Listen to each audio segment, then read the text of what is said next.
Hello, I Shah Nawaz welcomes you in this lecture and I am continuing the chapter number 11 Well Nature of Matter and Radiation. So in this lecture last lecture में हमने discuss किया था इस chapter में photo electric effect के बारे में और एक्सपेरिमेंटली फोटो इलेक्ट्रिक इफेक्ट को हमने देखा था और उससे रिलेटेड कुछ इंपॉर्टेंट कंक्लूजन हमने डिस्कस किए थे जिसे law of photo electric emission हमने नाम दिया और importantly law of photo electric emissions हमने पढ़े कि बेसिकली जब किसी पर्टिकुलर मेटल सरफेस पर अगर कोई लाइट एक स्पेसिफिक फ्रिक्वेंसी का एक स्पेसिफिक इंटेंसिटी का जब इंसिडेंट होता है और वो जब मेटल सरफेस से इलेक्ट्रॉन्स को रिलीज़ करता है, इट मीन्स कि वहाँ से जब फोटो इलेक्ट्रॉन्स जनरेट होते हैं और वो एक फ़ोटो करंट को डेवलप करते हैं। वो जो फोटो करंट होगी या फोटो इलेक्ट्रॉन्स का इमिशन होगा वो बेसिकली इंसिडेंट लाइट के किन किन पैरामीटर्स पे किस तरह से डिपेंड करेगा। ये बेसिकली जो कॉन्सेप्ट था जो लास्ट लेक्चर में हमने डिस्कस किया और इससे रिलेटेड काफ़ी कुछ कंक्लूजन्स भी देखे। आज इसी टॉपिक को हम कंटिन्यू करेंगे और हम एक इम्पॉर्टेंट टर्म पढ़ेंगे, photo electric effect and the wave theory of light. ठीक है, जैसा देखा था attempts were made to explain the laws of photoelectric effect on the basis of the wave nature of radiation। जैसा लास्ट लेक्चर में हमने introduction में ही बात की थी कि जब भी हम लाइट की बात करें तो एक्चुअली लाइट जो है वो ड्यूअल नेचर रखता है। पहला नेचर इसका पार्टिकल नेचर होता है, दूसरा वेव नेचर होता है। ऑब्वियसली जब भी हमने बात की फोटो इलेक्ट्रिक इफेक्ट की तो हमने हमेशा particle nature of the light की बात की। ऑब्वियसली वो जो पार्टिकल नेचर था उसमें पार्टिकल जो था वो फोटोन है जो बेसिकली एक तरह का एनर्जी पार्टिकल है जो लाइट में एग्जिस्ट करता है। Attempts were made to explain the laws of photoelectric effect on the basis of wave nature of radiation. However, it failed to explain the various feature of photoelectric effect as discussed below। जब photo electric effect को light के wave nature से explain करने की कोशिश की गई, अब अलग अलग एक्सपेरिमेंट्स किए जिसमें जो बेसिक प्रिंसिपल था उसमें लाइट को एक वेव माना गया। ऑब्वियसली इस कंसिडरेशन से फोटो इलेक्ट्रिक इफेक्ट को बहुत अच्छे से एक्सप्लेन नहीं किया जा सका या उससे रिलेटेड इंपॉर्टेंट कंक्लूजन्स को जनरेट नहीं किया जा सका। ठीक है, यहाँ पर फोटो इलेक्ट्रिक इफेक्ट को और कॉम्पटन इफेक्ट को इस तरह के जो इंसिडेंसेस थे, इस तरह के जो फिनोमेनास थे, उन्हें डिफाइन करने के लिए लाइट को एक पार्टिकल माना गया और लाइट के पार्टिकल नेचर को कंसिडर किया गया। According to the wave model, when the light is incident on the metal surface, it spreads evenly all over the metal surface. The energy of the incident light is shared by the all free electrons present at the surface of the metal. As a result, an electron is received energy which is too small to eject it out of the metal surface. However, with the passage of time, energy goes on accumulating with an electron till it becomes just sufficient to eject it out. The calculations shows that it may take days or even months for the electron to gather the required energy. However, जैसा मैंने कहा कि photo electric effect को explain करने के लिए जब light के वेव नेचर को कंसिडर किया गया तो ये जो कॉन्सेप्ट था वो टोटली फेल रहा। उसकी एक वजह ये रही क्योंकि नॉर्मली अगर हम लाइट को एक वेव अगर कंसिडर करते, जब भी कोई लाइट किसी मेटल सरफेस पर इंसिडेंट होता तो ऑब्वियसली यहाँ पर स्ट्राइक होने के बाद ये स्प्रेड होता, इस तरह से रिफ्लेक्ट होकर स्प्रेड हो जाता और ऑब्वियसली सी बात है इसका बहुत ही कम पार्ट एब्जॉर्व होता है इस मेटल सरफेस में। और जब बहुत कम पार्ट मेटल सरफेस में एब्जॉर्व होता तो ये जो एग्जिस्टिंग इलेक्ट्रॉन्स हैं, ये इलेक्ट्रॉन्स को उतनी सफिशिएंट एनर्जी नहीं मिलती ताकि ये मेटल सरफेस से बाहर आ सकें या अपने बॉन्ड्स को तोड़कर बाहर आ सकें। ठीक है, इस केस में ये पॉसिबल नहीं था कि अगर लाइट वेव नेचर रखता इलेक्ट्रॉन्स का यहाँ पर इमिशन होता। इस तरह के केसेस में इलेक्ट्रॉन को अगर लाइट का वेव नेचर अगर हम कंसिडर करते तो इस पर्टिकुलर केसेस में इलेक्ट्रॉन्स को जो रिक्वायर्ड एनर्जी है अपना सरफेस से बाहर आने के लिए, वो उससे गैदर करने में कई दिन लग सकते थे या फिर कई महीने लग सकते। तो ऑब्वियसली सिंपली हम कह सकते थे कि इलेक्ट्रॉन्स एक पर्टिकुलर इंसिडेंट पर रिक्वायर्ड डिज़ायर्ड एनर्जी अचीव नहीं कर सकता इंसिडेंट वेव की मदद से ताकि वो सरफेस से बाहर आ सके। इस पर्टिकुलर इंसिडेंट ने लाइट की वेव थ्योरी को टोटल फेल कर दिया क्योंकि ऐसा नहीं हो रहा था। जब लाइट इंसिडेंट हो रहा था सरफेस पर तो इलेक्ट्रॉन्स का एक इजेक्शन हो रहा था, बट अगर लाइट की वेव थ्योरी को कंसिडर करते तो थ्योरेटिकली ये पॉसिबल नहीं था, क्योंकि लाइट मेटल सरफेस पर स्ट्राइक होने के बाद फैलता है। जब वो फैलता है तो ऑब्वियसली उससे रिलेटेड जो एनर्जी होगी वो भी किसी एक पर्टिकुलर इलेक्ट्रॉन को ना मिलकर वहाँ पर एसोसिएटेड जितने भी नंबर ऑफ इलेक्ट्रॉन्स होंगे सभी को मिलेगी।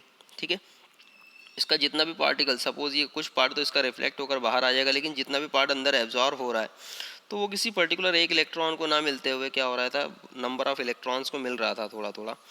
तो ऑब्वियसली जब छोटा छोटा माइन्यूट अमाउंट का जो एनर्जी लेवल है वो छोटे तो कुछ सभी इलेक्ट्रॉन्स को लगभग मिल रहा था, या फिर जो कंसर्निंग इलेक्ट्रॉन्स थे उस पर्टिकुलर रीजन से उन्हें मिल रहा था, तो ऑब्वियसली ये जो डिस्ट्रीब्यूशन था एनर्जी का ये किसी भी इलेक्ट्रॉन के लिए सफिशिएंट नहीं था कि वो मेटल सरफेस से बाहर आ सके। सो ये जो पर्टिकुलर थ्योरी थी यहाँ पर लाइट को वेव अंडरस्टैंड करने की, उसने इस कॉन्सेप्ट को फेल कर दिया कि जब इलेक्ट्रॉन्स का इमिशन हो रहा था मेटल सरफेस से due to the incidence of the light.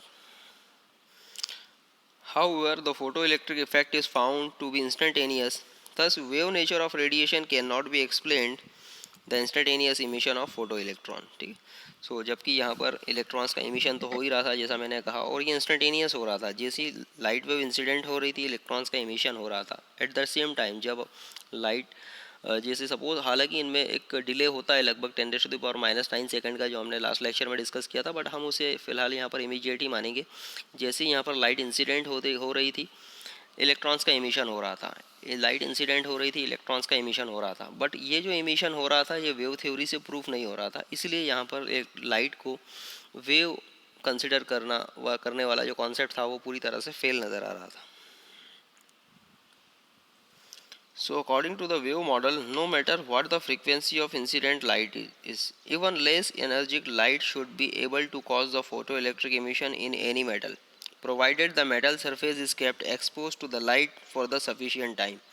In other words, the no threshold frequency exists for the metal surface. However, it is contrary to the experimentally observed fact. Thus, wave nature of radiation cannot explain the existence of threshold frequency for the metal surface. यहाँ पर एक और concept वो काफ़ी important था कि अगर हम लाइट को यहाँ पर वेव कंसिडर करते, तब यहाँ पर जो लास्ट लेक्चर में हमने फोटो इलेक्ट्रिक इफेक्ट में कुछ इंपॉर्टेंट कंक्लूजन देखे थे, जिसमें ये कहा गया था कि जो फोटो इलेक्ट्रिक इमिशन है या फिर फोटो इलेक्ट्रॉन्स का इमिशन है वो बेसिकली लाइट की फ्रीक्वेंसी पर भी डिपेंड कर रहा था, लाइट की इंटेंसिटी पर भी डिपेंड कर रहा था। सो अगर हम लाइट को एक वेव मानते तो ऑब्वियसली फिर यहाँ पर एक लाइट की फ्रीक्वेंसी या लाइट की इंटेंसिटी से रिलेटेड यहाँ पर कोई भी कंसिडरेशन नहीं होता है। इट मीन्स कि अगर हम लाइट को वेव कंसिडर करते तो ऑब्वियसली यहाँ पर लाइट को वेव कंसिडर करने का मतलब सिर्फ इतना था कि अगर किसी मेटल सरफेस को सिर्फ लाइट के एक्सपोज में रख दिया जाए, भले ही वो लाइट किसी भी फ्रीक्वेंसी का हो, किसी भी इंटेंसिटी का हो, वो फोटो इलेक्ट्रॉन का इमिशन करेगा। बट ये एक्सपेरिमेंटली प्रूफ नहीं था। लास्ट लेक्चर में हमने देखा कि एक्सपेरिमेंटली जब फोटो इलेक्ट्रॉन्स का इमिशन हो रहा था तो ऑब्वियसली वो लाइट की फ्रीक्वेंसी पर भी डिपेंड कर रहा था और लाइट की इंटेंसिटी पर भी डिपेंड कर रहा था। तो ये जो कॉन्सेप्ट है ये बेसिकली लाइट के वेव नेचर को टोटल फेल कर रहा था। इट मीन्स कि फोटो इलेक्ट्रिक इमिशन के लिए लाइट का वेव नेचर जो था वो पूरी तरह से फेल था या पूरी तरह से अनडिज़ायर था, जो डिफ़ाइन कर सके कि फ़ोटो इलेक्ट्रिक इमिशंस बेसिकली किन किन रीजंस की वजह से हो रहा है या किन किन पैरामीटर्स पे डिपेंड कर रहा है। सो फोटो इलेक्ट्रिक इफ़ेक्ट और वेव थ्योरी ऑफ लाइट इस तरह से एक दूसरे के बिल्कुल अपोजिट यहाँ पर हमें फील हो रही थी, और यही एक रीज़न था कि जब और एक्सपेरिमेंट्स किए गए तब फाइनली लाइट को एक पार्टिकल माना गया या लाइट के पार्टिकल नेचर को कंसिडर किया गया, जिसने फोटो इलेक्ट्रिक इमिशंस को कम्प्लीटली डिफाइन भी किया और उससे रिलेटेड कंक्लूजन्स को भी प्रूफ किया। So according to the wave model एक और कंसिडरेशन था। According to the wave model, the greater the intensity of incident light, greater should be the energy absorbed by the each electron present in the surface of metal. Therefore, kinetic energy of the emitted electron should increase with the increase in the light intensity of the incident light. However, kinetic energy of the emitted electrons is found to be increased with the increase of frequency of the incident light and independent of the intensity of light.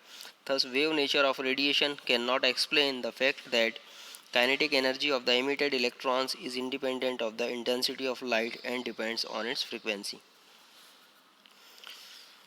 Photo electron का जो emission है वो अगर हम light को wave consider करते हैं, यहाँ पर एक और कंक्लूजन है जिसने लाइट की वेव थ्योरी को पूरी तरह से फेल किया फोटो इलेक्ट्रिक इफेक्ट के लिए, जो ये है कि अगर सपोज लाइट को वेव कंसिडर किया जाता तब ऑब्वियसली हम यहाँ से एक अप्रॉक्सीमेशन या कंसिडरेशन ये ले सकते थे कि अगर हम लाइट की इंटेंसिटी को बढ़ाते तो फोटो इलेक्ट्रॉन इमिशन बढ़ जाता, या फिर सिंपल वे में हम कहें कि फोटो इलेक्ट्रॉन इमिशन बढ़ता इट मीन्स फोटो करंट बढ़ता, और फोटो करंट बढ़ता इट मीन्स कि यहाँ पर कहीं ना कहीं इलेक्ट्रॉन्स की वेलोसिटी इंक्रीज़ हो रही थी, जो इलेक्ट्रॉन्स की काइनेटिक एनर्जी को इंक्रीज्ड हमें शो कर रही थी। तो सिंपल वे में जो लास्ट लेक्चर में हमने कुछ इक्वेशंस देखी थी, इसमें हमने ये बताया था कि बेसिकली जो फोटो इलेक्ट्रिक इमिशन है या फोटो इलेक्ट्रिक इफेक्ट है या फोटो इलेक्ट्रिक करंट है, वो बेसिकली रिलीज्ड इलेक्ट्रॉन्स की काइनेटिक एनर्जी पर भी डिपेंड करता है। सो ऑब्वियसली अगर हम बात सिर्फ इतनी करते हैं कि अगर हम किसी लाइट को वेव कंसिडर करते हैं और हम ये कहते हैं कि भाई लाइट की इंटेंसिटी को हम कंटिन्यूसली इंक्रीज़ कर रहे हैं, जिसकी वजह से फोटो इलेक्ट्रॉन इमिशन इंक्रीज़ हो रहा है, ठीक है, फोटो इलेक्ट्रॉन्स इमिशन इंक्रीज़ हो रहा है, इट मीन्स कि कहीं ना कहीं फोटो इलेक्ट्रॉन्स की काइनेटिक एनर्जी भी इंक्रीज़ हो रही है, वो जल्दी जल्दी बाहर आ रहे हैं, और इट मीन्स कि उनकी काइनेटिक एनर्जी इंक्रीज़ हो रही है। बट इम्पॉर्टेंट थिंग यहाँ से हम कंक्लूज़न फिर ये देते कि जो फोटो इलेक्ट्रॉन इमिशन है या फिर फोटो इलेक्ट्रॉन्स की काइनेटिक एनर्जी है, वो लाइट की इंटेंसिटी पर डिपेंड करती है। बट लास्ट लेक्चर में हमने देखा, जो हमने एक्सपेरिमेंट्स देखे थे या एक्सपेरिमेंटल ऑब्जर्वेशन देखा था, कि फोटो इलेक्ट्रॉन की काइनेटिक एनर्जी, फोटो इलेक्ट्रॉन्स की काइनेटिक एनर्जी लाइट की इंटेंसिटी पर डिपेंड नहीं कर रही थी, वो बेसिकली डिपेंड कर रही थी frequency of the incident wave पर। हमने कुछ इंपॉर्टेंट ग्राफ्स देखे थे, उन ग्राफ्स आपको याद आ रहे होंगे, अभी फिलहाल शो करना पॉसिबल नहीं है, बट लास्ट लेक्चर आप देखिएगा, उसमें हमने कुछ ग्राफ से शो किया था कि हम लाइट की इंटेंसिटी कितनी भी इंक्रीज़ करते जा रहे थे, लेकिन एक पर्टिकुलर लेवल पर जो सेचुरेशन लेवल आ गया था और फोटो इलेक्ट्रिक करंट कांस्टेंट हो गई थी। इट मीन्स कि फोटो इलेक्ट्रॉन इमिशन की काइनेटिक एनर्जी है वो कांस्टेंट हो गई थी एक तरह से। तो ये हमें शो कर रहा था कि फोटो इलेक्ट्रॉन्स हैं, उनकी काइनेटिक एनर्जी लाइट की इंटेंसिटी पर डिपेंड नहीं करती, बल्कि उनकी फ्रीक्वेंसी पर डिपेंड करती है, ठीक है। Thus wave nature of radiation can not explain the fact that kinetic energy of the emitted electron in the independent of the intensity of light and depends on its frequency. So इस तरह से यहाँ पर अगर हम wave consider करते light को, तो ऑब्वियसली यहाँ पर लाइट वेव में फिर हमें ये कंसिडर करना पड़ता कि अगर हम लाइट की इंटेंसिटी को इंक्रीज़ करेंगे तो फोटो इलेक्ट्रॉन इमिशन बढ़ेगा।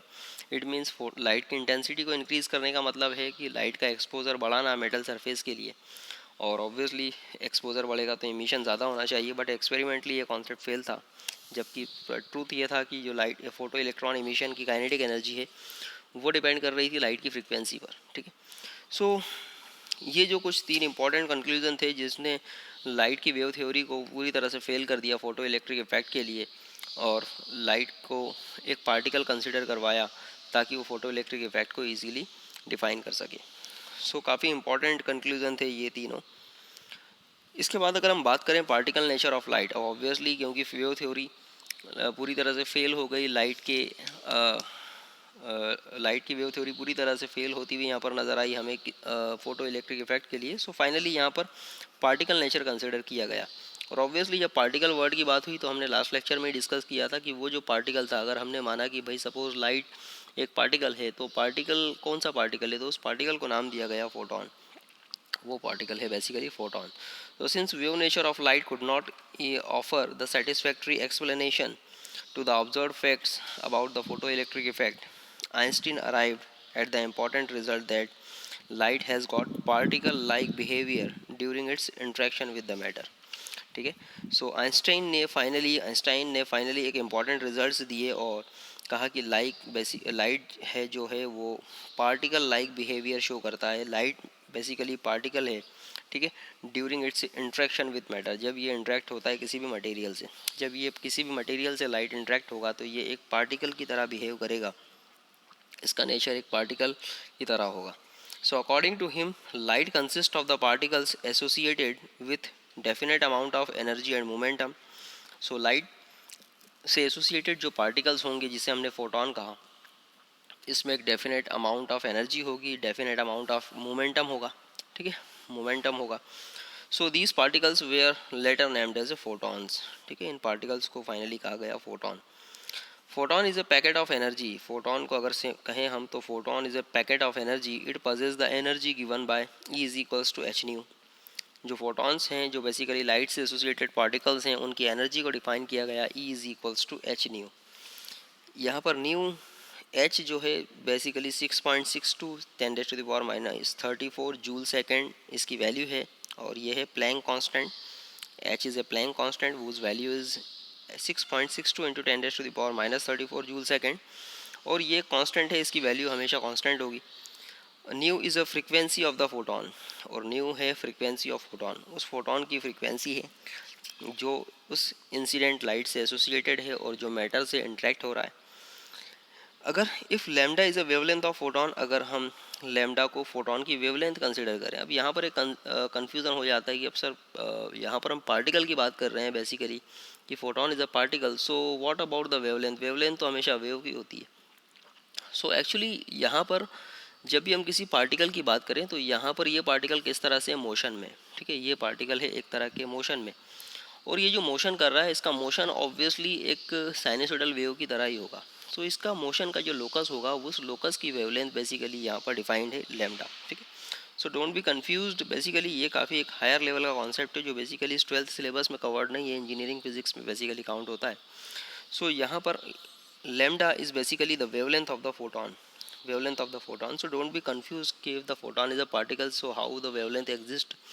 तो यहाँ पर हमें याद रखना होगा कि बेसिकली फोटोन का जो पाथ होगा वो भी बेसिकली साइनसोइडल ही होगा, और साइनसोइडल पाथ जब होगा तो उस पाथ का जो रूट लोकस होगा या उसका लोकस होगा वो ऑब्वियसली एक वेव की तरह दिखाए, एक वेव की तरह ही कंसिडर किया जाएगा. हाउएवर यहाँ पर लाइट को एक वेव कंसिडर नहीं किया जा रहा, लेकिन उस फोटोन के पाथ को हम एक वेव की शेप में कंसिडर कर रहे हैं basically. So that's the lambda is a wavelength of photon. So finally C अगर वेलोसिटी है वेव लाइट की वेलोसिटी ऑब्वियसली हम कंसिडर करते हैं वैक्यूम में सी, जिसकी वैल्यू होती है 3 into 10⁻⁸ metre per second. So C will be is equal to the nu into lambda, C is equal to nu into lambda, C is equal to nu into lambda. So यहाँ से हम देख सकते हैं finally E is equals to होता है h new, and finally यहाँ से हम न्यू की वैल्यू को प्लेस कर सकते हैं फाइनली. तो यहाँ से न्यू की वैल्यू को अगर हम कैलकुलेट करें तो वो हो जाएगा सी बाय लैम्डा. सो यहाँ पर न्यू की जगह हम पुटअप कर सकते हैं C by lambda. So finally E जो energy associated with the photon हमें यहाँ पर मिल रही है E is equals to H C by lambda. अब ऑब्वियसली हमने कहा कि फोटोन बेसिकली एक पार्टिकल है जिसमें एनर्जी भी होती है, उस मोमेंटम भी होता है, तो ऑब्वियसली इसका एक मोमेंटम भी होगा. सो वो जो मोमेंटम है पी को डिफाइन करेंगे हम एच न्यू बाई सी से, और ये जो मोमेंटम होगा एच न्यू बाई सी, यहाँ पर भी हम अगर सी की वैल्यू को प्लेस कर दें, सी की वैल्यू होती है new into lambda. So finally अगर सी की जगह न्यू इंटू लैम्डा प्लेस करेंगे सो द न्यू से न्यू कैंसिल होगा, फाइनली बचेगा H upon lambda. So energy of the photon is usually expressed in the electron volt. Normally जो energy of the photon है ई, इसे हम इलेक्ट्रॉन वोल्ट में define करते हैं. और इलेक्ट्रॉन वोल्ट को अगर हम डिफाइन करें, सो इलेक्ट्रॉन वोल्ट बेसिकली क्या है, it is a energy gained by the electron where it is accelerated through the potential difference of 1 volt. ठीक है, ये देख अगर हम किसी कंडक्टर के अक्रॉस 1 वोल्ट अप्लाई कर रहे हैं, अगर किसी कंडक्टर के अक्रॉस हमने 1 वोल्ट अप्लाई किया और उससे एक्सेलरेटेड जो इलेक्ट्रॉन है, उससे एसोसिएटेड जो इलेक्ट्रॉन है, सपोज़ ये कंडक्टर है, इस कंडक्टर में सपोज़ इलेक्ट्रॉन्स हैं, ठीक है, अगर हमने इसके अक्रॉस 1 वोल्ट अप्लाई किया और 1 वोल्ट अप्लाई करने की वजह से इसमें एक्सेलरेशन हुआ, ऑब्वियसली मोशन करेगा अट्रैक्शन की वजह से. सो ये जो एनर्जी गेन करेगा, अगर वो एनर्जी 1 वोल्ट की वजह से 1 वोल्ट की वजह से एक इलेक्ट्रॉन जितनी एनर्जी गेन करेगा वो एनर्जी कहलाएगी इलेक्ट्रॉन वोल्ट. ठीक है, 1 वोल्ट अप्लाई करने की वजह से इलेक्ट्रॉन जितनी एनर्जी गेन करेगा अपने एक्सेलरेशन के लिए वो कहलाएगा electron volt.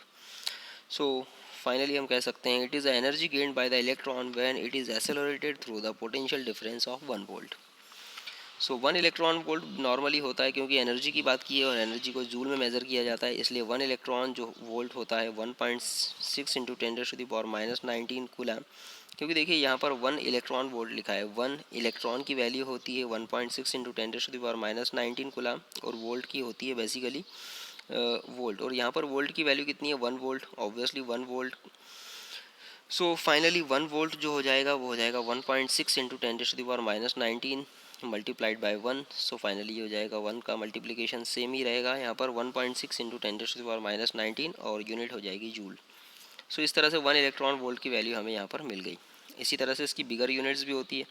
Kilo electron volt की बात करें तो ऑब्वियसली ये होगा 1000 इलेक्ट्रॉन वोल्ट, और 1000 इलेक्ट्रॉन वोल्ट होगा इट मीन 10⁻³ से जब मल्टीप्लाई करेंगे यहाँ पर हम, तो हमें मिलेगा 1.6 इंटू 10⁻⁻16 जूल. और इसी तरह से 1 मेगा इलेक्ट्रॉन वोल्ट की बात करेंगे तो ये हो जाएगा बेसिकली 10⁻6 इलेक्ट्रॉन वोल्ट। और यहाँ पर इट मीन्स 10⁻6 से जब हम मल्टीप्लाई करेंगे so finally we will get 1.6 into 10⁻−13 joule. So finally ये जो कुछ यूनिट्स हैं जो फोटोन की एनर्जी को यहाँ पर डिफाइन करेगी या फिर लाइट से एसोसिएटेड जो एनर्जी पार्टिकल्स हैं उनकी एनर्जी को डिफाइन करती है। सो सम इम्पॉर्टेंट पॉइंट्स हैं जो बेसिकली फोटॉन्स के लिए दिए गए जो जिसने फोटोन को और ज़्यादा अच्छे से एक्सप्लेन किया। So following points may be noted about the particle nature of the radiation. In interaction with the matter radiation behaves as a particle called the photons. सबसे पहला कंक्लूजन तो जो दिया गया कि जब भी कोई लाइट वेव किसी मैटर से इंटरेक्ट होगी तो उसका पार्टिकल नेचर कंसिडर किया जाएगा और ये जो पार्टिकल्स होंगे वो पार्टिकल्स कहलाएंगे photon. Second, rest mass of the photon is zero. Photon का रेस्ट मास ज़ीरो होगा। ऑब्वियसली यहाँ पर बड़ा कन्फ्यूज़न हो सकता है कि सर अभी तो हमने बात की थी कि फोटॉन का मोमेंटम होता है और जब भी हम मोमेंटम की बात करते हैं तो मोमेंटम होता है बेसिकली मास इनटू वेलोसिटी। बड़ा सिंपल सा कॉन्सेप्ट है कि मोमेंटम तो होता है मास इनटू वेलोसिटी, या यहाँ पर वेलोसिटी को हम बेसिकली लाइट की वेलोसिटी सी कंसिडर कर रहे हैं इसलिए हम यहाँ पर लिखेंगे एम इंटू सी और यहाँ पर लिखा है rest mass zero.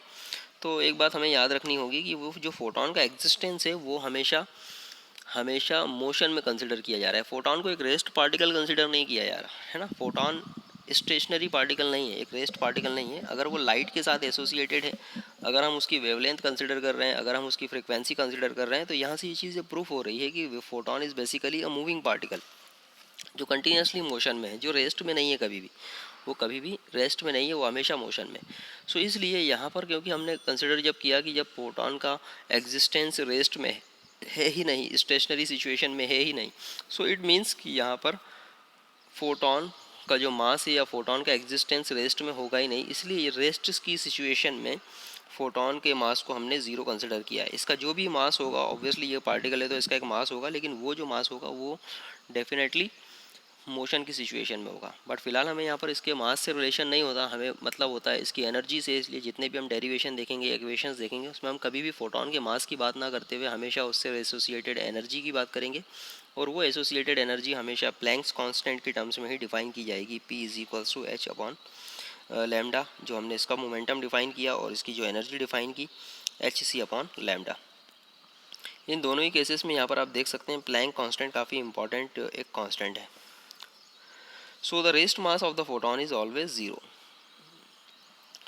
The photons are electrically neutral, therefore they are not deflected by the electric and magnetic fields. However, हम लाइट की जब भी बात करते हैं तो लाइट हमेशा एक इलेक्ट्रोमैग्नेटिक रेडिएशन होती है, ठीक है, इलेक्ट्रोमैग्नेटिक वेव होती है। तो ऑब्वियसली जब भी इलेक्ट्रोमैग्नेटिक रेडिएशन की बात की हमने लाइट के लिए तो ऑब्वियसली ये लाइट का एक वेव नेचर को डिफाइन करती है, ठीक है। सो अब क्योंकि यहाँ पर फोटो इलेक्ट्रिक इफेक्ट को के लिए वेव नेचर कंसिडर ही नहीं किया जा रहा है तो ऑब्वियसली यहाँ पर जो फोटॉन होगा उस फोटॉन की फिलहाल कोई भी यहाँ पर पोलैरिटी नहीं होगी। वो बेसिकली एक तरह का न्यूट्रल पार्टिकल कंसिडर किया जाएगा जो पूरी तरह से न्यूट्रल है, जो किसी भी पोलैरिटी से अफेक्ट नहीं होगा। ना तो इसकी कोई मैग्नेटिक पोलैरिटी होगी और ना ही इसकी कोई इलेक्ट्रिक पोलैरिटी होगी। So the photons are electrically neutral, therefore they are not deflected by the electric and magnetic fields. The photons travel with the speed of light. जैसे हमने कहा हमेशा हमने इसकी जो स्पीड है, इसकी वेलोसिटी है वो सी कंसिडर की हुई है। इट मीन्स कि फोटॉन्स हमेशा स्पीड ऑफ लाइट से ही ट्रैवल करेगा। और photon has a energy E is equals to H nu h c by lambda. अभी हमने जस्ट जो कैलकुलेट किया है E is equal to H nu h c by lambda and the momentum is p is equals to H nu by c and h upon lambda, ठीक है। So finally ये कुछ यहाँ पर h c by lambda, it is basically the h by lambda, थोड़ा सा misprint है। So let's consider it. So photon का मोमेंटम भी हमने फाइनली यहाँ पर डिफाइन किया। And all the photons of the particular frequency possess same energy. जितने भी फोटॉन्स होंगे, ऑब्वियसली किसी पर्टिकुलर एक लाइट वेव में एक फोटॉन तो होगा नहीं, ऐसे नंबर ऑफ़ इलेक्ट्रॉन्स होंगे, ऑब्वियसली इनकी कोई काउंटिंग तो होगी नहीं, बट फिलहाल नंबर ऑफ़ जो फोटॉन्स होंगे, जितने भी फोटॉन्स होंगे सभी यूनिवर्सल होंगे, सभी एक जैसे होंगे, एक तरह के होंगे, यूनिफॉर्म होंगे और सभी की एनर्जी लेवल भी एक जैसा ही होगा। So all the photons of a particular frequency of wavelength पजेज same energy, ठीक है, irrespective of the intensity of the radiation, ठीक है। भले लाइट की इंटेंसिटी जो भी हो, लाइट की इंटेंसिटी जो भी हो, बट हमेशा जो फोटॉन्स होंगे उनका एनर्जी लेवल जो होगा वो सेम होगा। ऑब्वियसली यहाँ पर अगर हम थोड़ा देखें तो एच जो एनर्जी है वो बेसिकली डिपेंड कर रही है E is equal to H into nu, और nu is a frequency of photon. तो यहाँ से एक चीज़ ये भी प्रूफ होती है कि हम जो लाइट कंसिडर कर रहे हैं वो एक ही पर्टिकुलर यूनिफॉर्म फ्रीक्वेंसी का कंसिडर कर रहे हैं। तो यहाँ से ये हमें कंक्लूज़न मिलता है कि जितने भी फोटॉन्स होंगे जो सेम फ्रीक्वेंसी के होंगे या सेम वेवलेंथ के होंगे वो हमेशा सेम टाइप की एनर्जी को पजेस करेंगे। ऑब्वियसली इनका एनर्जी लेवल अगर वेरी हो रहा है तो वो डेफिनेटली डिपेंड कर रहा है उनकी फ्रीक्वेंसी पर या उनकी वेवलेंथ पर, और ऑब्वियसली इनकी जो फ्रीक्वेंसी है वो डिपेंड कर रही है उसकी वेलोसिटी पर भी। सो सीधी सी बात है, क्योंकि वेलोसिटी तो फोटॉन्स की कांस्टेंट ही है, यहाँ पर एच भी कांस्टेंट है, और ऑब्वियसली यहाँ पर लैम्डा जो टर्म है वो कहीं ना कहीं फ्रीक्वेंसी को ही डिफाइन कर रहा है। तो सिंपल टर्म्स में हम कह सकते हैं यहाँ पर कंक्लूजन कि फोटॉन की जो एनर्जी होगी वो एनर्जी सिर्फ और सिर्फ डिपेंड करेगी उसकी फ्रीक्वेंसी पर। फोटॉन की फ्रीक्वेंसी पर एनर्जी डिपेंड करेगी, और सेम फ्रीक्वेंसी वाले जितने भी फोटॉन्स होंगे सबका एनर्जी लेवल हमेशा सेम होगा, भले लाइट की इंटेंसिटी जो भी हो। The increase in the intensity of radiation imply an increase in the number of photons crossing the given area पर सेकेंड। ठीक है, अगर हम इंटेंसिटी की बात करें तो इंटेंसिटी जब भी इंक्रीज होगी तो वहाँ पर फोटॉन्स की क्वांटिटी इंक्रीज होगी। हाउएवर जितने भी फोटॉन्स होंगे सबकी एक पर्टिकुलर फ्रीक्वेंसी की जो लाइट होगी उसके लिए एनर्जी सभी फोटॉन्स की सेम होगी। बट अगर लाइट की इंटेंसिटी इंक्रीज हो रही है, लाइट की इंटेंसिटी इंक्रीज हो रही है, इट मीन्स कि वहाँ पर फोटॉन्स की क्वांटिटी इंक्रीज हो रही है, फोटॉन्स की क्वांटिटी इंक्रीज हो रही है। और एक पर्टिकुलर यूनिट टाइम में अगर हम बात करें कि कितने नंबर ऑफ फोटॉन्स यहाँ पर किसी पर्टिकुलर मेटल पर इंसिडेंट हो रहे हैं, तो जैसे जैसे इंटेंसिटी ऑफ लाइट इंक्रीज होती जाएगी, number of photons incident on the number of photons incident on the metal surface will increase. ठीक है, so however energy of all the photons will be same. During the collision between the photon and the particle, total energy and the total momentum are conserved. Law of conservation और law of conservation of momentum and law of conservation of energy यहाँ पर भी fulfil होगा। It means कि जब भी कोई particular photon किसी मेटल सरफेस पर इंसिडेंट होगा, सो हमेशा यहाँ पर एनर्जी कंजर्व होगी और मोमेंटम भी कंजर्व होगा। फोटॉन और इलेक्ट्रॉन दोनों के लिए जो एनर्जी होगी और मोमेंटम होगा वो हमेशा कंजर्व होगा। मतलब कहीं पर भी जो total energy of the photon and electron and total momentum of the photon and electron ये हमेशा कांस्टेंट बना रहेगा। सो काफ़ी इंपॉर्टेंट कंक्लूजन थे ये फोटॉन से रिलेटेड, जो बेसिकली लाइट के पार्टिकल नेचर को डिफाइन कर रहे थे, और डेफिनेटली आपको समझ में भी आए होंगे। काफ़ी सिंपल से कंक्लूजन है लेकिन काफ़ी इंपॉर्टेंट कंक्लूजन है ये। सो इससे रिलेटेड एक न्यूमेरिकल है, बड़ा छोटा सा सिंपल सा न्यूमेरिकल है। क्या कहता है ये numerical? So find the photon energy in the electron volt for electromagnetic wave of the wavelength lambda 1 metre. हमें photon energy in electron volt में फाइंड आउट करनी है, जबकि इलेक्ट्रोमैग्नेटिक वेव की वेवलेंथ 1 मीटर है। यहाँ पर लैम्डा की वैल्यू 1 मीटर दी हुई हमें, और दिया है जो प्लैंक कांस्टेंट है वो 6.63 10⁻34 जूल सेकंड, जिसकी वैल्यू होती है, ये हमें याद भी रखनी होती है। और इलेक्ट्रॉन की वैल्यू दी हुई है यहाँ पर 1.6 × 10⁻19 coulomb. So energy of the photon का जो फार्मूला हमने जस्ट अभी देखा था एच इन न्यू होता है, और न्यू को अगर हम प्लेस करें सी बाई लैम्डा से तो फाइनली ये हो जाएगा h into c by lambda. So let's put the value, h की वैल्यू, ई की वैल्यू हमें ऑलरेडी दी हुई है यहाँ से, और सी की वैल्यू जो स्पीड ऑफ लाइट होती है बेसिकली वो भी हम इजीली यहाँ पर पुटअप कर सकते हैं। सो हमने डायरेक्टली यहाँ पर जब वैल्यू पुटअप की, सो फाइनली जो आंसर हमें मिला वो मिला 1.243 इंटू 10⁻⁻6 इलेक्ट्रॉन वोल्ट। ठीक है, अब ऑब्वियसली ये जो एनर्जी हम मेज़र करेंगे वो जूल में आएगी, और क्योंकि joule 1 electron volt is equal to होता है 1.6 इंटू 10⁻19 कूलम जूल। सो इसी तरह से हम यहाँ पर जो वैल्यू हमारे पास आई है जूल में 1.989, इसे हम 1.6 इंटू 10⁻19 से डिवाइड करेंगे। सो फाइनली हमें ये रिज़ल्ट मिलेगा 1.243 10⁻⁻6 इलेक्ट्रॉन वोल्ट। सो काफ़ी सिंपल सा न्यूमेरिकल है फोटॉन की एनर्जी को कैलकुलेट करने का। इसके बाद सेकंड एक और यहाँ पर न्यूमेरिकल है, काफ़ी इंपॉर्टेंट न्यूमेरिकल है, वो है वर्क फंक्शन का। So work function of the sodium is 2.75 electron volt. अब यहाँ पर ये वर्क फंक्शन वर्ड क्या है? बेसिकली वर्क फंक्शन भी एक एनर्जी लेवल ही है जो ये डिफ़ाइन करता है, जो बेसिकली एक तरह की थ्रेशोल्ड एनर्जी को डिफ़ाइन करता है कि मिनिमम इतनी एनर्जी रिक्वायर्ड है किसी भी इलेक्ट्रॉन को अपनी सरफेस को छोड़कर बाहर आने के लिए। सो ऑब्वियसली अगर हम सोडियम मटेरियल की बात करें तो यहाँ पर अगर ये लिखा हुआ है work function of the Na या सोडियम इज़ 2.75 इलेक्ट्रॉन वोल्ट, तो इसका मतलब ये है कि सोडियम मटेरियल पर जब भी कोई फोटोन इंसिडेंट होगा तो सोडियम मटेरियल के इलेक्ट्रॉन्स को मिनिमम 2.75 इलेक्ट्रॉन वोल्ट की रिक्वायरमेंट होगी अपनी सरफेस को छोड़कर बाहर आने के लिए या वहाँ से इमिट होने के लिए। So does the sodium show photo electric emission for the light of the wavelength 6800 angstrom. ठीक है, सो ये हमसे पूछा है कि अगर वर्क फंक्शन सोडियम का ये है, ठीक है, 2.75 इलेक्ट्रॉन वोल्ट, अगर सोडियम मैटर पर अगर हम कोई लाइट इंसिडेंट करें 6800 एंगस्ट्रॉम का, तो क्या वो फोटो इलेक्ट्रिक इमिशन करेगा। तो बड़ा सिंपल सा कॉन्सेप्ट है। इस क्वेश्चन में हमसे सिंपली ये पूछा है कि अगर किसी पर्टिकुलर सोडियम मटेरियल पर 6800 एंगस्ट्रॉम का लाइट इंसिडेंट हो रहा है तो उसके हमें एनर्जी कैलकुलेट करनी है कि बेसिकली फोटोन में एनर्जी कितनी होगी, और वो एनर्जी को हम कंपेयर करेंगे इसकी मिनिमम रिक्वायर्ड एनर्जी से जो इलेक्ट्रॉन्स इमिशन यहाँ से परफॉर्म करेगा। अगर ये कैलकुलेटेड एनर्जी लेवल इस रिक्वायर्ड एनर्जी लेवल 2.75 से कम आता है तो ऑब्वियसली यहाँ पर किसी तरह का कोई इमिशन नहीं होगा, और अगर कैलकुलेटेड एनर्जी लेवल इस required energy level 2.75 electron volt से ज़्यादा आता है तो ऑब्वियसली यहाँ पर फोटो इलेक्ट्रिक इमिशन होगा।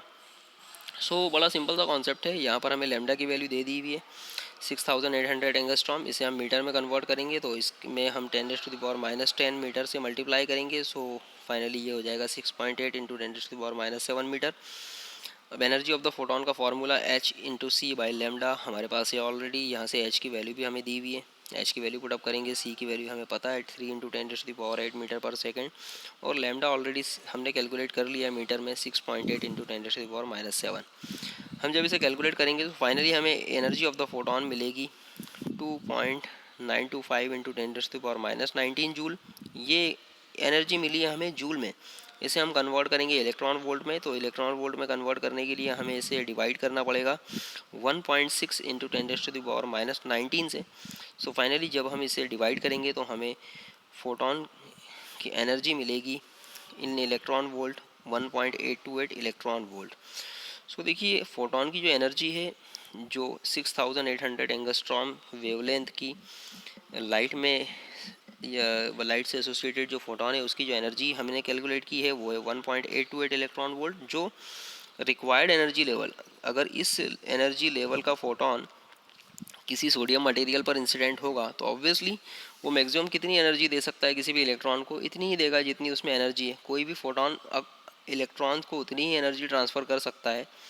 कोई भी फोटोन जब किसी मटेरियल पर इंसिडेंट होगा तो उससे एसोसिएटेड जो फ्री इलेक्ट्रॉन्स होंगे उसको उतनी ही एनर्जी मैक्सिमम दे सकता है जितनी उसके पास है, उससे ज़्यादा तो वो दे नहीं सकता, because energy can not be created, can not be destroyed, energy conservation law बोलता है। तो यहाँ से बड़ा सिंपल सा कॉन्सेप्ट है कि भाई फोटोन के पास इतनी एनर्जी है ही नहीं जितनी एनर्जी उस सोडियम मटेरियल में मौजूद इलेक्ट्रॉन को लगेगी अपने इमिशन के लिए और या फिर अपनी सरफेस से बाहर आने के लिए। तो ऑब्वियसली सी बात है यहाँ पर इस सोडियम मटेरियल में किसी तरह का फोटो इलेक्ट्रॉन का एमिशन हो ही नहीं पाएगा। So since the energy of the photon is less than the work function of Na, photo electric emission will not take place. So ये बड़ा कॉन्सेप्चुअल क्वेश्चन था, काफ़ी इंपॉर्टेंट क्वेश्चन है।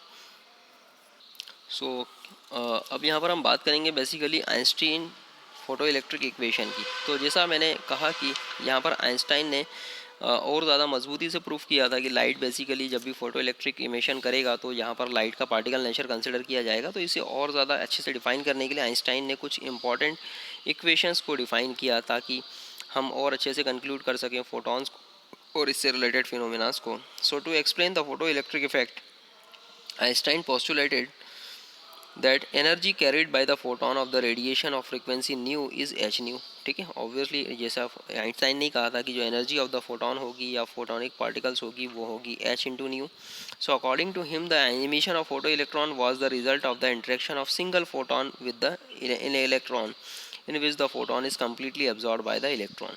ठीक है, सो आइंस्टाइन ने यहाँ पर काफ़ी एक इंपॉर्टेंट कंक्लूजन ये दिया था कि जब भी कोई मटेरियल पर फोटोन इंसिडेंट होगा तो एक फोटोन एक इलेक्ट्रॉन को रिलीज़ करेगा। मतलब एक जो फोटोन होगा, एक सिंगल फोटोन हमेशा एक सिंगल इलेक्ट्रॉन को अपनी एनर्जी को ट्रांसफ़र करेगा। And The minimum amount of energy required to eject an electron out of the metal surface is called the work function of the metal and it is denoted by the nu omega. सो जैसा अभी हमने कहा कि जो minimum amount of energy required होगी किसी भी electron को अपनी सरफेस से बाहर आने के लिए, उस एनर्जी को कहा जाएगा वर्क फंक्शन। और वर्क फंक्शन को नॉर्मली हम डिफाइन करेंगे ओमेगा से। सो ऑब्वियसली जब भी कोई फोटोन इंसिडेंट होता है किसी मटेरियल पर तो उसकी एनर्जी लेवल हमेशा उस सरफेस उस मटेरियल में मौजूद जो इलेक्ट्रॉन्स है उसके वर्क फंक्शन से ज़्यादा होनी चाहिए। ज़्यादा होगी तभी वो इलेक्ट्रॉन्स का एमिशन कर पाएगा। So when the proton of energy h nu is absorbed by the electron an amount of energy is at least equal to the omega, है ना। और नॉर्मली कम से कम उसकी ओमेगा होनी चाहिए, ओमेगा से हमेशा ज़्यादा होना चाहिए। मतलब जो अमाउंट ऑफ फोटोन है, amount of energy of photon है वो हमेशा ज़्यादा होना चाहिए work function of the electron से। It is used up in liberating the electrons free and the difference h nu minus omega becomes available to the electron at its maximum kinetic energy। बड़ा simple सा concept है यहाँ पर कि अगर हम बात कर रहे हैं यहाँ पर जो लाइट आ रहा है, जो इसमें जो फोटॉन्स है, अगर यहाँ पर कोई फोटोनिक पार्टिकल है और इस फोटोनिक पार्टिकल की एनर्जी हम बोल रहे हैं एच न्यू, और ऑब्वियसली यहाँ पर जो इलेक्ट्रॉन है इस इलेक्ट्रॉन का वर्क फंक्शन है ओमेगा। इट मीन्स कि इतनी मिनिमम एनर्जी रिक्वायर्ड है किसी भी इलेक्ट्रॉन को अपनी सरफेस को छोड़कर बाहर आने के लिए, ठीक है। तो इट मीन्स यहाँ पर जब भी एच न्यू इस पर्टिकुलर पार्टिकल पर इंसिडेंट होगा, ठीक है, इस सरफेस पर इंसिडेंट होगा, सो इस एच न्यू की वैल्यू हमेशा ओमेगा से ज़्यादा होनी चाहिए। अगर ओमेगा से ज़्यादा होगी तो क्या होगा कि जब एच न्यू यहाँ पर इंसिडेंट होगा तो इस ओमेगा के इक्वल जब ये एच न्यू एनर्जी का फोटोन जब इंसिडेंट होगा मेटल सरफेस पर तो ये अपनी एनर्जी ट्रांसफ़र करेगा इस इलेक्ट्रॉन को। इस इलेक्ट्रॉन को जब एनर्जी ट्रांसफ़र करेगा तो इस एच न्यू में से ओमेगा एनर्जी तो कंज्यूम हो जाएगी इस इलेक्ट्रॉन को बाहर लिबर्ट करने में, बाहर निकालने में, ठीक है। और बचा हुआ जो H nu minus omega energy होगी जो किसी भी इलेक्ट्रॉन के पास बचेगी, ठीक है, वो बेसिकली इसको काइनेटिक एनर्जी प्रोवाइड करेगा ताकि ये इलेक्ट्रॉन मोशन कर सके, ठीक है। सो बड़ा सिंपल सा कॉन्सेप्ट है। आई एम अगेन रिपीटिंग कि when ever the light incident on the metal surface, so associated photon should possess the energy is equal to the h nu amount की energy जब ये possess करेगा तो इस h nu amount की energy को हमेशा उस इलेक्ट्रॉन के वर्क फंक्शन से ज़्यादा होना चाहिए, क्योंकि यहाँ पर आफ्टर द इंसिडेंट जब फोटोन इंसिडेंट होगा इलेक्ट्रॉन पर उसे अपनी एनर्जी ट्रांसफ़र करेगा। सो इस ट्रांसफॉर्मेशन के दौरान एच न्यू में से ओमेगा एनर्जी तो कंज्यूम हो जाएगी इसे बेसिकली मेटल सरफेस से बाहर आने के लिए, और बची हुई h nu minus omega energy जो होगी वो इस इलेक्ट्रॉन को काइनेटिक एनर्जी प्रोवाइड करेगी मोशन के लिए। So the difference h nu minus omega becomes available to the electron at its maximum kinetic energy. Thus अगर हम बात करें यहाँ पर तो काइनेटिक एनर्जी अगर किसी इलेक्ट्रॉन की बात करें तो वो होगी half M we max square, ठीक है। काइनेटिक एनर्जी का नॉर्मली फार्मूला होता है हाफ एम वी स्क्वायर, और यहाँ पर जो वी मैक्स शो कर रहा है हमें maximum velocity of the electron जिससे वो मोशन कर सकता है, और m is a mass of the electron. और ये बेसिकली किसके इक्वल होगी, जो बची हुई एनर्जी है, जो एनर्जी डिफरेंस है एच न्यू माइनस ओमेगा जो अभी हमने जस्ट समझा है। So here m is the mass of the electron and v max is the maximum velocity of the photo electron. In fact, most of the electron possess kinetic energy less than the maximum value as they lose a part of the kinetic energy due to the collision in escaping from the metal. So finally हम यहाँ पर देखें तो अगर हम इसे थोड़ा solve करें तो हमें एच न्यू फोटोन की जो एनर्जी है वो यहाँ पर मिल जाएगी omega is equal to half M we max square. इसका मतलब ये है कि फोटोन में एटलीस्ट इतनी एनर्जी होनी चाहिए कि वो बेसिकली वर्क फंक्शन और kinetic energy of the maximum kinetic energy of the electrons के एडिशन के इक्वल हो। So work function of the metal is a characteristic of the metal and does not depend upon the nature of the incident radiation, ठीक है। So work function की अगर हम बात करें तो वर्क फंक्शन बेसिकली किसी भी पर्टिकुलर मटेरियल में मौजूद जो इलेक्ट्रॉन्स है उसकी मिनिमम एनर्जी लेवल को डिफाइन कर रहा है, जितना रिक्वायर्ड है, जितनी रिक्वायर्ड होगी उसे अपनी सरफेस को छोड़कर बाहर आने के लिए। सो ऑब्वियसली ये कभी भी रेडिएशन पे डिपेंड नहीं करेगा, ये किसी भी रेडिएशन पे डिपेंड नहीं करेगा। मतलब किसी भी पर्टिकुलर इलेक्ट्रॉन का वर्क फंक्शन हमेशा कांस्टेंट रहेगा और ये इंसिडेंट लाइट की फोटोन की एनर्जी पे डिपेंड नहीं करेगा, मतलब उसके हिसाब से बदलेगा नहीं, ठीक है। सो it is sometimes called the threshold energy of the metal, ठीक है। सो इसे बेसिकली हम मेटल की थ्रेशोल्ड एनर्जी भी कहते हैं। तो जो work function of the electron होगा, जो work function of the electron होगा, उसे हम threshold energy of the metal भी कहते हैं कि मिनिमम इतनी एनर्जी तो रिक्वायर्ड है फोटो इलेक्ट्रिक इमिशन करवाने के लिए। इतनी एनर्जी का फोटोन जब इंसिडेंट होगा तभी यहाँ से फोटो इमिशन पॉसिबल हो पाएगा। और ऑब्वियसली सी बात है, किसी भी फोटोन की जो एनर्जी है वो उसकी फ्रीक्वेंसी पर डिपेंड करती है। तो ऑब्वियसली यहाँ पर अगर हम बात करें कि जो वर्क फंक्शन है, उस वर्क फंक्शन को हम डिफाइन कर सकते हैं एच न्यू ज़ीरो से, कि मिनिमम जो फोटोन जो वर्क फंक्शन के इक्वल होगा, जो वर्क फंक्शन के बराबर की एनर्जी लेवल का होगा, उसे हम डिफाइन कर सकते हैं एच न्यू ज़ीरो से। यहाँ पर न्यू ज़ीरो बेसिकली क्या है, it is called the threshold frequency. ये थ्रेशोल्ड फ्रीक्वेंसी को डिफाइन कर रहा है कि एटलीस्ट इतनी फ्रीक्वेंसी का फोटोन यहाँ पर इंसिडेंट होना चाहिए ताकि वो इलेक्ट्रॉन्स को रिलीज़ कर सके और इलेक्ट्रॉन्स को एक डिज़ायर्ड थ्रेशोल्ड अमाउंट का एनर्जी ट्रांसफ़र कर सके। So W is equal to H nu zero. Finally हम यहाँ पर कह सकते हैं, यहाँ पर nu zero is called the threshold frequency. So इस इक्वेशन में H nu is equal to omega plus half M we max square में हम ओमेगा की जगह पुटअप कर सकते हैं H nu zero. So finally जब हम इस इक्वेशन को और सॉल्व करेंगे सो हमें मिलेगा the above relation is called the Einstein photo electric equation. So काफ़ी इंपॉर्टेंट इक्वेशन है ये। इस इक्वेशन को हम कहते हैं Einstein photo electric equation. So from the equation हम देख सकते हैं यहाँ पर अगर थोड़ा सॉल्व करें, सो एच न्यू वाली जो टर्म्स है उनको हम अगर एक तरफ कर ले तो यहाँ से हमें काइनेटिक एनर्जी का फार्मूला मिल जाएगा, half M we max square is equal to H nu minus H nu zero. So for the photo electric emission to take place, kinetic energy of the emitted electrons must be positive. हमें जब भी photo electric emission होगा तो obviously उसके लिए ज़रूरी है कि काइनेटिक एनर्जी कैसी हो, पॉजिटिव होगी। और काइनेटिक एनर्जी पॉजिटिव तब होगी जब एच न्यू की वैल्यू एच न्यू ज़ीरो से ज़्यादा होगी। इट मीन्स कि जो इंसिडेंट फोटोन है उसकी वैल्यू वर्क फंक्शन से ज़्यादा होगी। सो it follows that the photoelectrons will possess positive kinetic energy only if h nu is greater than h nu 0 or if the nu is greater than nu 0. It means कि यहाँ से new is greater than new zero. It means कि the incident photon की जो frequency है वो threshold frequency से ज़्यादा होनी चाहिए। It proves that photo electric emission to take place, frequency of the incident radiation must be greater than the threshold frequency of the metal. So if the frequency of the incident radiation is below the threshold frequency of the metal, no photoelectric emission will take place, no matter how intense the incident radiation may be or how long it falls on the metal surface. So यहाँ से ये concept हमें define कर रहा है कि अगर photo electric emission conduct करना है तो इसके लिए जो इंसिडेंट फोटोन है उसकी फ्रीक्वेंसी हमेशा थ्रेशोल्ड फ्रीक्वेंसी से ज़्यादा होनी चाहिए, मेटल की जो थ्रेशोल्ड फ्रीक्वेंसी है उससे ज़्यादा होनी चाहिए, तभी जाकर फोटो इलेक्ट्रिक इमिशन पॉसिबल हो पाएगा। ऑब्वियसली यहाँ पर फोटो इलेक्ट्रिक इमिशन फोटोन की इंटेंसिटी पर या लाइट की इंटेंसिटी पर डिपेंड नहीं कर रहा, क्योंकि हमने जस्ट देखा था कि लाइट की इंटेंसिटी तो सिर्फ फोटोन की क्वांटिटी को डिफाइन करता है कि भाई कितने नंबर ऑफ फोटॉन्स आ रहे हैं, ठीक है। सो फोटोन कितने भी आए उससे मैटर नहीं है, बट फोटोन की हर पर्टिकुलर फोटोन की एनर्जी थ्रेशोल्ड फ्रीक्वेंसी से या थ्रेशोल्ड एनर्जी से ज़्यादा होनी चाहिए, वर्क फंक्शन से ज़्यादा होनी चाहिए, तभी फोटो इलेक्ट्रिक इमिशन पॉसिबल हो पाएगा। और ये तभी होगा जब इंसिडेंट फोटोन की फ्रीक्वेंसी मेटल की थ्रेशोल्ड फ्रीक्वेंसी से ज़्यादा होगी, ठीक है। भले ही लाइट, इससे मतलब नहीं है कि लाइट कितनी देर तक इंसिडेंट हो रहा है या फिर कितनी इंटेंसिटी का इंसिडेंट हो रहा है।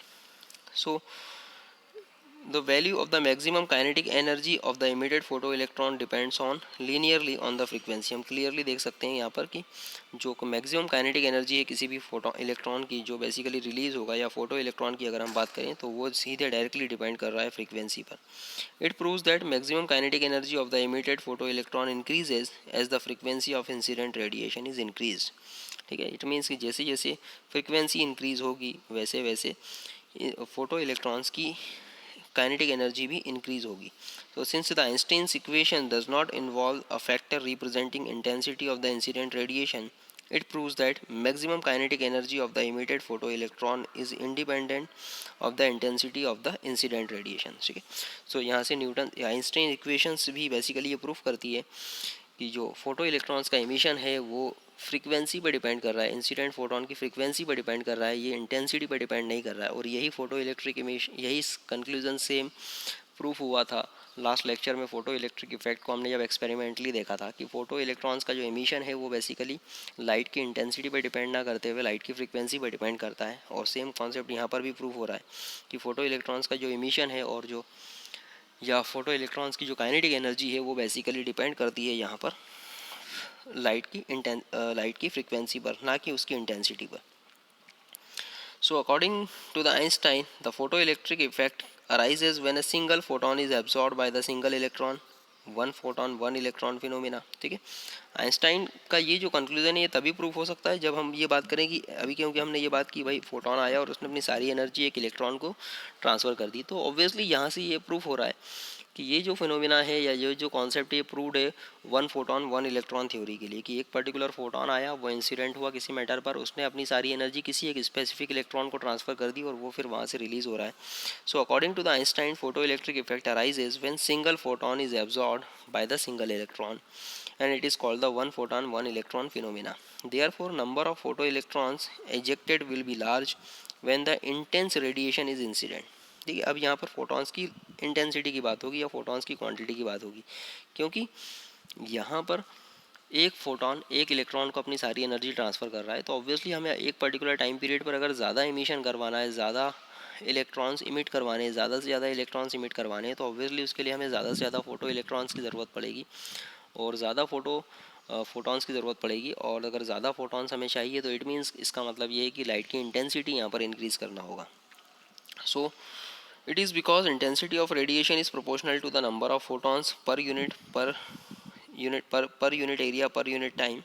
Therefore in an intense radiation will contain large number of photons, and likewise the number of photoelectrons emitted will also be large. So अगर हम इंटेंसिटी इंक्रीज़ करते हैं किसी पर्टिकुलर लाइट की, तो वहाँ से ऑब्वियसली सी बात है किसी सरफेस से फोटो इलेक्ट्रॉन्स की इमिशन की क्वांटिटी इंक्रीज़ हो जाएगी, ठीक है। बट यहाँ पर हमें याद रखना होगा कि ये तभी पॉसिबल होगा जब इंसिडेंट हर एक इंडिविजुअल फोटोन का एनर्जी लेवल किसी एक पर्टिकुलर सिंगल इलेक्ट्रॉन के वर्क फंक्शन से ज़्यादा हो, और ये तभी पॉसिबल हो पाएगा जब फोटॉन जो इंसिडेंट फोटॉन है उनकी फ्रीक्वेंसी मेटल की थ्रेशोल्ड फ्रीक्वेंसी से ज़्यादा हो, ठीक है।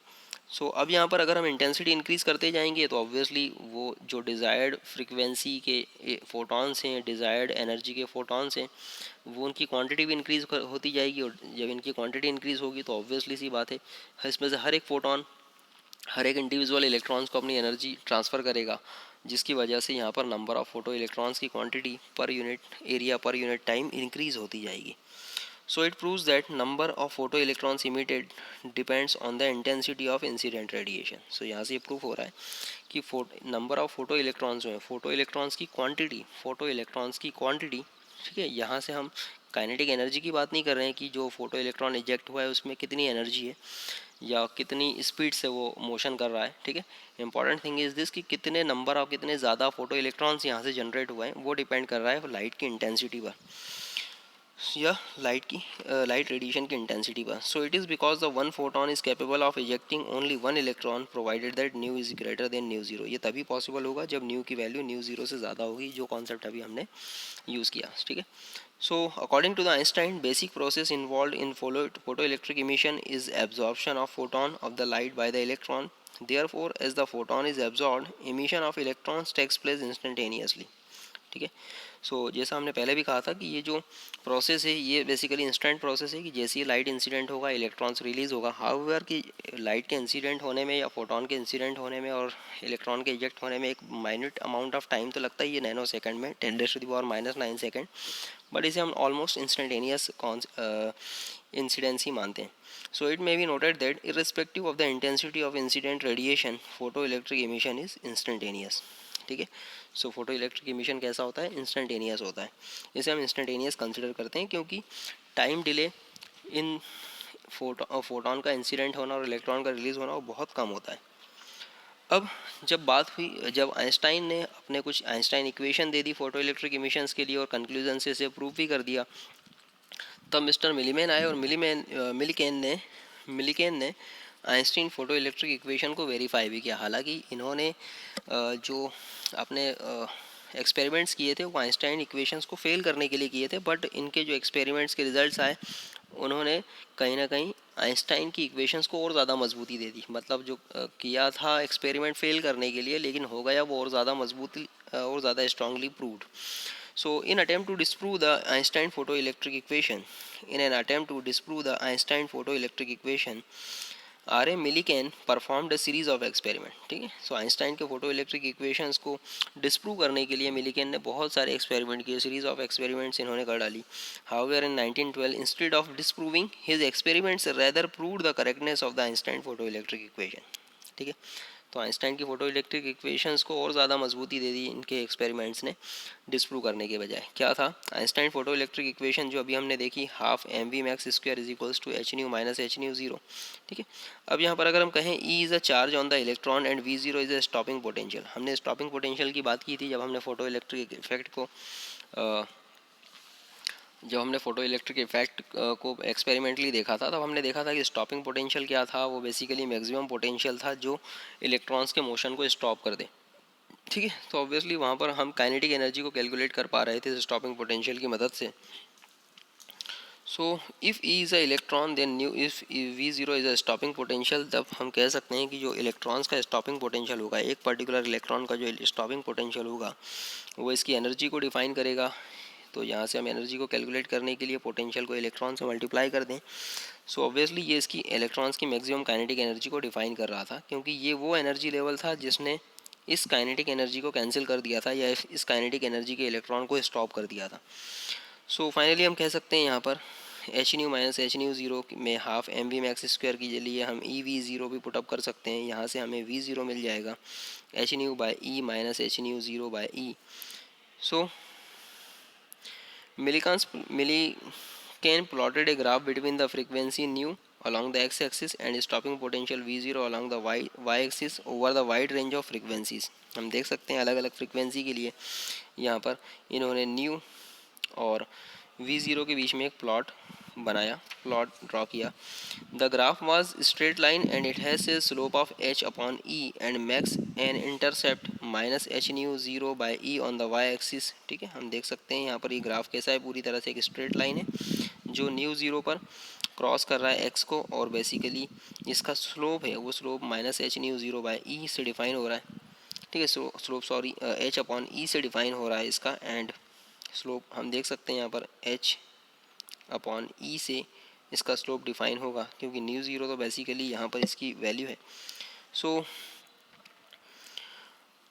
और वाई एक्सिस को ये क्रॉस कर रहा है minus H nu zero by E पर, हमने देखा। So by measuring the slope of the graph and using the known value of E, Millikan determine the value of H, ठीक है। तो यहाँ से हम एच की वैल्यू डिटरमाइन की मिलीकन ने इस पर्टिकुलर ग्राफ से, and also determine the value of work function of the metal use in the experiment.